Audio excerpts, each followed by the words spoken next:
Tahu tak, pada bulan Julai 1993, Malaysia telah digemparkan dengan salah satu kes pembunuhan paling ngeri dan mistik yang melibatkan seorang bekas penyanyi pop yang bertukar menjadi bomoh.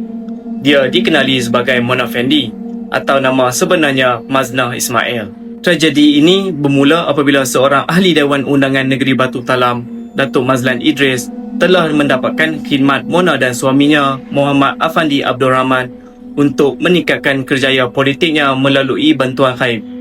Mazlan dijanjikan kuasa luar biasa melalui sebilah keris dan tongkat yang didakwa milik Presiden Soekarno dengan bayaran yang sangat lumayan mencecah ratusan ribu ringgit.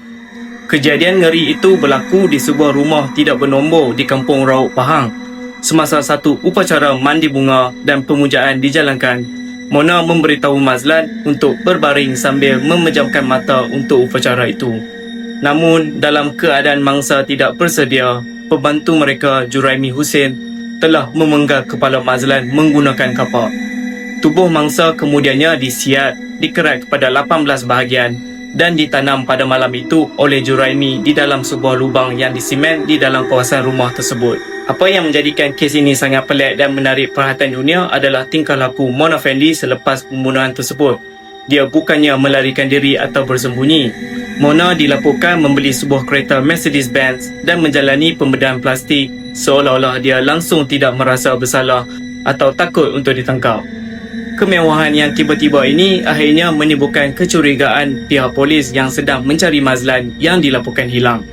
Semasa pembicaraan yang berlangsung selama berbulan-bulan, Mona Fendi sering muncul di mahkamah dengan wajah yang sentiasa tersenyum, berpakaian cantik dan seolah-olah dia sedang beraksi di pentas konsert. Dia langsung tidak menunjukkan sebarang tanda kekesalan, malah sering melambai ke arah kamera wartawan.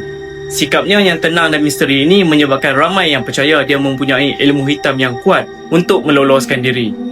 Walau bagaimanapun, keadilan akhirnya ditegakkan apabila mahkamah menjatuhkan hukuman gantung sampai mati terhadap Mona Fendi, suaminya Afandi dan Juraimi. Apa yang paling menghantui dalam kes jenayah ini adalah kata-kata terakhir Mona Fendi sebelum dia menjalani hukuman gantung di penjara Kajang pada 2 November 2001.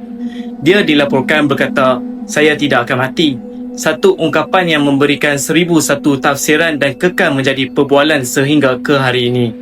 Dalam kes ini, suami Mona Fendi, Afandi, merupakan seorang mastermind yang kejam yang merancang segala pembunuhan ini. Dan Juraimi yang melakukan tindakan kejam itu, tetapi nama Mona Fendi menjadi ikon utama dalam kes ini sehingga ke hari ini. Berkemungkinan disebabkan oleh gaya penampilannya.